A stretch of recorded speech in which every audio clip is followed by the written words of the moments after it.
Hi friends, welcome to my channel. First time ನನ್ನ channel ನೋಡ್ತಿದ್ರೆ subscribe ಮಾಡ್ಕೊಳ್ಳಿ friends. ಈ ವಿಡಿಯೋ ಇಷ್ಟ ಆದರೆ ಒಂದು ಲೈಕ್ ಕೊಡಿ. ಇದು ಬಂದುಬಿಟ್ಟು ಇವಾಗ ವರ್ಕ್ ಬ್ಲೌಸ್ಗಳನ್ನ ಯಾವ ರೀತಿ ಸ್ಟಿಚ್ ಮಾಡೋದು ಅಂತ ಒಂದು ಕನ್ಫ್ಯೂಷನ್ ಇರುತ್ತೆ. ಬ್ಯಾಕ್ ನೆಕ್ಕಲ್ಲಿ ವರ್ಕ್ ಇರುತ್ತೆ, ಅದನ್ನ ಯಾವ ಥರನಪ್ಪ ಸ್ಟಿಚ್ ಮಾಡೋದು ಅಂತ ಕನ್ಫ್ಯೂಷನ್ ಇರುತ್ತೆ. ನೀಟಾಗಿ ಫಿನಿಶಿಂಗ್ ಬರೋಲ್ಲ. ಅದನ್ನು ಯಾವ ರೀತಿ ಸ್ಟಿಚ್ ಮಾಡೋದು ಅಂತ ನೋಡೋಣ ಬನ್ನಿ. ಫಸ್ಟ್ಗೆ ನಾನು ಈ ಥರ ಬ್ಲೌಸ್ ಪೀಸ್ ಇಟ್ಕೊಂಡು ಅದ್ರ ಮೇಲೆ ಲೈನಿಂಗ್ ಇಟ್ಕೋಬೇಕು. ಲೈನಿಂಗ್ ಬಂದುಬಿಟ್ಟು ಕರೆಕ್ಟಾಗಿ ಅದು ಮಧ್ಯಾಹ್ನ ಮಾರ್ಕ್ ಮಾಡಿಕೊಂಡು ಏನಿರುತ್ತೆ ಬ್ಲೌಸ್ ಪೀಸಲ್ಲಿ ಅದು ವರ್ಕು ಅದನ್ನ ನೋಡ್ಕೊಂಡು ಮಧ್ಯದಲ್ಲಿ ಇಟ್ಕೊಳ್ಳಿ. ಅಕಸ್ಮಾತ್ ವರ್ಕ್ ಬ್ಲೌಸ್ ಜಾಸ್ತಿ ಇದ್ದರೆ ಫಸ್ಟ್ ಅದನ್ನ ಇಟ್ಕೋಬೇಕಾಗುತ್ತೆ. ಇದರಲ್ಲಿ ಜಾಸ್ತಿ ಏನಿರಲಿಲ್ಲ, ಕರೆಕ್ಟಾಗಿತ್ತು. ಹಂಗಾಗಿ ಈ ರೀತಿ ಪಿನ್ ಹಾಕ್ಬಿಟ್ಟು ಅದು ಏನು ವರ್ಕ್ ಮಾಡಿರ್ತೀವಲ್ಲ, ಜರಿ ವರ್ಕ್ ಇರುತ್ತಲ್ಲ ಔಟ್ಲೈನಲ್ಲಿ, ಅಲ್ಲಿ ಈ ಥರ ನಾನು ಸ್ಟಿಚ್ ಮಾಡ್ತಾಯಿದ್ದೀನಲ್ಲ ಅದೇ ಥರ ಸ್ಟಿಚಿಂಗ್ ಮಾಡ್ಕೋಬೇಕು. ನೀಟಾಗಿ ಔಟ್ಲೈನಲ್ಲಿ ಮಾಡ್ಕೊಬನ್ನಿ. ಇದಕ್ಕೇನು ಸಿಂಗಲ್ ಫೂಟಿಗೆ ಏನೂ ಬೇಕಾಗಿಲ್ಲ, ಮಾಮೂಲಿ ಫೂಟಲ್ಲೇ ನೀಟಾಗಿ ಈ ಥರ ಸ್ಟಿಚ್ ಮಾಡ್ಕೋಬೇಕು. ನೀಟಾಗಿ ಬರುತ್ತೆ, ಏನಷ್ಟು ಕನ್ಫ್ಯೂಸ್ ಆಗೋದೇ ಇಲ್ಲ, ಏನೂ ತೊಂದರೆ ಇಲ್ಲ. ನೋಡಿ, ಈ ರೀತಿ ಸ್ಟಿಚ್ ಮಾಡಿಕೊಂಡ್ರೆ ನಿಮಗೆ ನೀಟಾಗಿ ಬರುತ್ತೆ. ಒಬ್ಬರು ಸಿಂಗಲ್ ಫೂಟ್ ಯೂಸ್ ಮಾಡ್ತಾರೆ, ಏನೂ ಬೇಕಾಗಿಲ್ಲ, ಆರಾಮಾಗಿ ಈ ಡಬಲ್ ಫೂಟಲ್ಲೇ ಸ್ಟಿಚಿಂಗ್ ಮಾಡ್ಬೋದು. ನೋಡಿ, ಈ ಥರ ಎಕ್ಸ್ಟ್ರಾ ಬಟ್ಟೆ ಏನಿರುತ್ತೆ ಅದನ್ನು ತೆಗೆದುಬಿಟ್ಟು ನ್ಯಾಚ್ ಹಾಕ್ಕೋಬೇಕು. ನೀಟಾಗಿ ನ್ಯಾಚ್ ಹಾಕ್ಕೊಳ್ಳೋದ್ರಿಂದ ಅದು ನೀಟಾಗಿ ಬರುತ್ತೆ. ಓಕೆನಾ? ನೋಡಿ, ಈ ರೀತಿ ನ್ಯಾಚ್ ಹಾಕ್ಬಿಟ್ಟು ಕಟ್ ಮಾಡಿಬಿಟ್ಟು ನ್ಯಾಚ್ ಹಾಕ್ಕೊಂಡ್ರೆ ಡಿಸೈನು ನೀಟಾಗಿ ಫಿನಿಶಿಂಗ್ ಆಗಿ ಬರುತ್ತೆ. ಅಷ್ಟೇ. ಇದು ಉಲ್ಟಾ ಇಟ್ಕೊಂಡು ನೀವು ಡಿಸೈನ್ ಹೇಗಿರುತ್ತೆ ಹಾಗೆ ಸ್ಟಿಚ್ ಮಾಡಬೇಕು, ಮೇಲೆ ಇಟ್ಕೋಬಾರ್ದು. ಮೇಲೆ ಲೈನಿಂಗ್ ಮೇಲೆ ಸ್ಟಿಚ್ ಮಾಡೋಕ್ಕೆ ಹೋದರೆ ಏನಾಗುತ್ತೆ, ನಮ್ಗೆ ಅದು ಕರೆಕ್ಟಾಗಿ ಕಾಣಿಸಲ್ಲ, ಫಿನಿಶಿಂಗ್ ಬರೋಲ್ಲ. ನೀವು ಈ ರೀತಿ ಹಿಂದೆ ಡಿಸೈನ್ ಹೇಗಿದೆ ಅದೇ ರೀತಿ ಸ್ಟಿಚ್ ಮಾಡಿದ್ರೆ ನಿಮ್ಗೆ ಏನು ಶೇಪ್ ಇರುತ್ತೆ ಶೇಪ್ 100% ಬರುತ್ತೆ. ಒಂಚೂರು ಆ ಕಡೆ ಈ ಕಡೆ ಹೆಚ್ಚು ಕಡಿಮೆ ಆಗೋಲ್ಲ. ಈಗ ಲೈನಿಂಗ್ ಮೇಲೆ ಒಂದು ಸ್ಟಿಚ್ ಹಾಕೊಂಬಿಡಿ, ಹಾಗೇನಾಗುತ್ತೆ ತಿರುಗಿಸಿದಾಗ ನಿಮ್ಗೆ ಇನ್ನೂ ಫಿನಿಶಿಂಗು ನೀಟಾಗಿ ಬರುತ್ತೆ. ಆಗ ತಿರುಗಿಸ್ಬಿಟ್ಟು ಮೇಲೆ ಸ್ಟಿಚ್ ಹಾಕ್ಕೊಂಬಿಟ್ರೆ ಆರಾಮಾಗಿ ಫಿನಿಶಿಂಗ್ ಆಗುತ್ತೆ. ಓಕೆನಾ? ಈ ರೀತಿ ಲೈನಿಂಗ್ ಮೇಲೆ ಒಂದು ಪಾಯಿಂಟ್ ಹೊಲಿಗೆ ಹಾಕ್ಕೊಳ್ಳಿ. ಈ ಥರ ನಾನು ಸ್ಟಿಚ್ ಮಾಡ್ತಾಯಿದ್ದೀನಲ್ಲ, ಈ ಥರ ವರ್ಕ್ ಬ್ಲೌಸ್ನ ಈ ಥರ ಮಾಡೋದ್ರಿಂದ ನಿಮಗೆ ನೀಟಾಗಿ ಫಿನಿಶಿಂಗ್ ಬರುತ್ತೆ, ಪರ್ಫೆಕ್ಟಾಗಿರುತ್ತೆ. ಒಬ್ರಿಗೆ ಎಷ್ಟೇ ನೀಟಾಗಿ ಹೊಲಿದ್ರೂ ಫಿನಿಶಿಂಗ್ ಬರೋಲ್ಲ, ಹೆಚ್ಚು ಕಮ್ಮಿ ಆಗ್ತಾ ಇರುತ್ತೆ. ಅದಕ್ಕೋಸ್ಕರ ಈ ರೀತಿ ಸ್ಟಿಚ್ ಮಾಡಿದ್ರೆ ಆರಾಮಾಗಿ ಫಿನಿಶಿಂಗ್ ಬರುತ್ತೆ. ಓಕೆನಾ ಫ್ರೆಂಡ್ಸ್? ನೋಡಿ, ವರ್ಕ್ ಬ್ಲೌಸಲ್ಲೂ ಇದು ಹ್ಯಾಂಡ್ ವರ್ಕ್ ಆಗಲಿ ಮಿಷಿನ್ ವರ್ಕ್ ಆಗಲಿ ಯಾವುದೇ ಆದರೂ ಅಷ್ಟೇ ಈ ರೀತಿ ಸ್ಟಿಚಿಂಗ್ ಮಾಡ್ಕೊಳ್ಳಿ, ನೀಟಾಗಿ ಬರುತ್ತೆ. ಓಕೆನಾ? ಇದು ಮಿಷಿನ್ ವರ್ಕು. ಬೇಕಾದ್ರೆ ನಾನು ಹ್ಯಾಂಡ್ ವರ್ಕ್ ಸ್ಟಿಚ್ ಮಾಡಿದಾಗಲೂ ಒಂದು ವಿಡಿಯೋ ಮಾಡಿ ತೋರಿಸ್ತೀನಿ ಯಾವ ರೀತಿ ಬರುತ್ತೆ ಅಂತ. ಓಕೆನಾ? ಈ ರೀತಿ ತಿರುಗಿಸ್ಕೊಂಡು ಈಗ ಕರೆಕ್ಟಾಗಿ ನಾವೇನು ಜರಿ ಇರುತ್ತಲ್ಲ, ಜರಿ ಪಕ್ಕದಲ್ಲೇ ಸ್ಟಿಚಿಂಗ್ ಬರೋ ಥರ ಮಾಡಿಕೊಂಡ್ರೆ ಅವಾಗ ಇನ್ನೂ ನೀಟಾಗಿ ಕೂತ್ಕೊಳ್ಳುತ್ತೆ ಸ್ಟಿಚಿಂಗು. ಜರಿ ಪಕ್ಕದಲ್ಲೇ ಬರಬೇಕು ಸ್ಟಿಚಿಂಗು, ಆ ಕಡೆ ಈ ಕಡೆ ಆಗಬಾರ್ದು. ಅವಾಗೇನಾಗುತ್ತೆ ನಮಗೆ ಸ್ಟಿಫಾಗಿ ಪೈಪಿಂಗ್ ಥರ ನೀಟಾಗಿ ಕೂತ್ಕೊಳ್ಳುತ್ತೆ. ಓಕೆನಾ? ಈ ರೀತಿ ಸ್ಟಿಚಿಂಗ್ ಮಾಡಿಕೊಂಡ್ರೆ ಆಯಿತು. ಮತ್ತು ಇವಾಗ ಇದು ಸುತ್ತ ಸ್ಟಿಚಿಂಗ್ ಆದಮೇಲೆ ಔಟ್ಲೈನಲ್ಲಿ ಸುತ್ತ ಸ್ಟಿಚ್ ಹಾಕ್ಕೋಬೇಕು ನೀಟಾಗಿ. ಆವಾಗಲೇ ಅದು ಇನ್ನೂ ಫಿನಿಶಿಂಗಾಗಿ ನೀಟಾಗಿ ಬರುತ್ತೆ. ಇದು ಆ್ಯಕ್ಚುಲಿ ಒಂಥರ ಡಿಸೈನಾಗಿ ಮಾಡಿಸಿದ್ದಾರೆ ವರ್ಕ್. ಇದು machine work, computer embroidering machine ಅಲ್ಲ, ಮಾಮೂಲಿ ಮಿಷಿನ್ ವರ್ಕಲ್ಲಿ ಮಾಡಿಸಿರುವಂಥದ್ದು. ಸ್ಟಿಚಿಂಗ್ ಕೊಟ್ಟಿದ್ದಾರೆ, ಬೇರೆ ಕಡೆ ವರ್ಕ್ ಮಾಡಿಸಿ ನಮ್ಮ ಹತ್ರ ಸ್ಟಿಚಿಂಗ್ ಕೊಟ್ಟಿರುವಂಥ ಬ್ಲೌಸ್ ಪೀಸ್ ಇದು. ಇವಾಗ ಈ ರೀತಿ ಸ್ಟಿಚಿಂಗ್ ಮಾಡ್ಕೊಂಡಾದಮೇಲೆ ನಾನು ಆಗಲೇ ಹೇಳ್ದಾಗೆ ಸುತ್ತ ಸ್ಟಿಚಿಂಗ್ ಹಾಕ್ಕೋಬೇಕು. ಅದೇನಿರುತ್ತೆ ಬ್ಲೌಸ್ ಪೀಸು ಸುತ್ತ ಸ್ಟಿಚ್ ಮಾಡಿಕೊಂಡ್ರೆ ನೀಟಾಗಿ ಬರುತ್ತೆ. ಆಮೇಲೆ ಇದು ಸ್ಟಿಚಿಂಗ್ ಆದಮೇಲೆ ನೋಡ್ಕೋಬೇಕು, ಡಬಲ್ ಫೋಲ್ಡ್ ಮಾಡಿ ಹೆಚ್ಚು ಕಡಿಮೆ ಯಾವ ಕಡೆ ಇದೆ, ಏನಾದರೂ ಒಂಚೂರು ಪಾಯಿಂಟ್ ಆ ಕಡೆ ಈ ಕಡೆ ಜರುಗಿದ್ರೆ, ನಾವು ವರ್ಕದು ಒಂಚೂರು ಆ ಕಡೆ ಈ ಕಡೆ ಆಗಿದ್ದರೆ ಅದನ್ನ ನೋಡಿಕೊಂಡು ಕಟ್ ಮಾಡ್ಕೋಬೇಕಾಗುತ್ತೆ. ಓಕೆನಾ? ಯಾಕೆಂದರೆ ಆ ಕಡೆ ಈ ಕಡೆ ಸ್ವಲ್ಪ ಹೆಚ್ಚು ಕಮ್ಮಿ ಆಗೋ ಚಾನ್ಸ್ ಇರುತ್ತೆ. ಹಾಗಾಗಿ ನೋಡಿಕೊಂಡು ಸ್ಟಿಚ್ ಮಾಡ್ಕೋಬೇಕು. ಈ ರೀತಿ ಸ್ಟಿಚಿಂಗ್ ಆದಮೇಲೆ ನೋಡಿ, ಡಿಸೈನ್ ಲೈನಿಂಗ್ನ ಈ ಥರ ನೀಟಾಗಿ ಎಳ್ಕೊಂಡು ಸ್ಟಿಚ್ ಮಾಡ್ಕೊಳ್ಳಿ.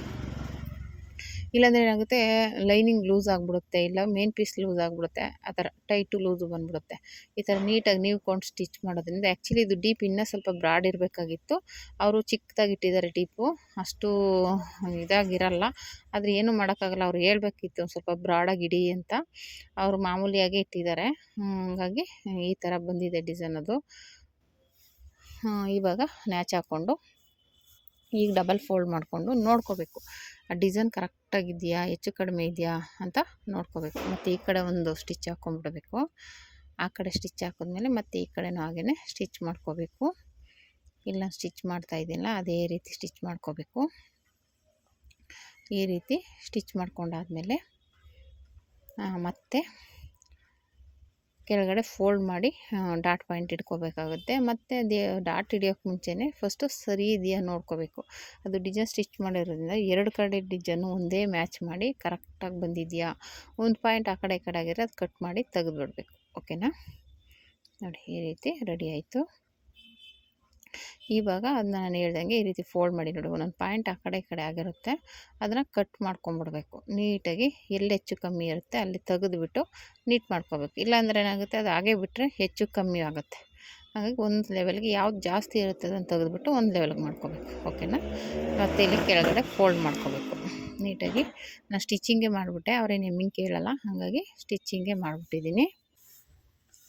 ಈ ರೀತಿ ಸ್ಟಿಚ್ ಮಾಡಿಕೊಂಡ್ರೆ ಆಯಿತು.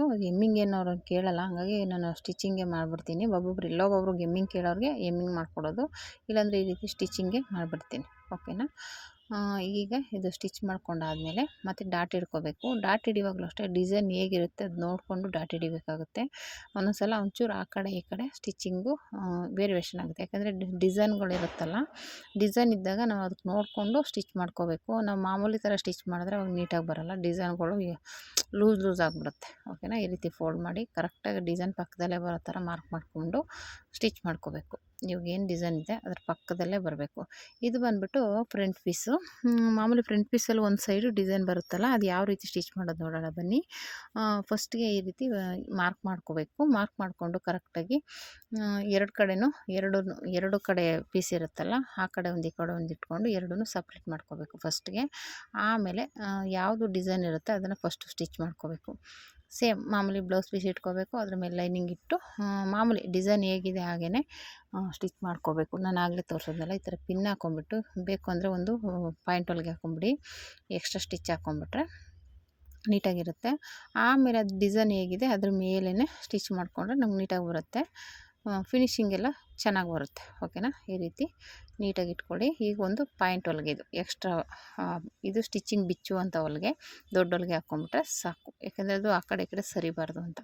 ಈಗ ನೋಡಿ ಅದು ಡಿಸೈನ್ ಹೇಗಿದೆ ಹಾಗೇ ಸ್ಟಿಚಿಂಗ್ ಮಾಡ್ಕೊಳ್ಳೋದು ಅಷ್ಟೇ.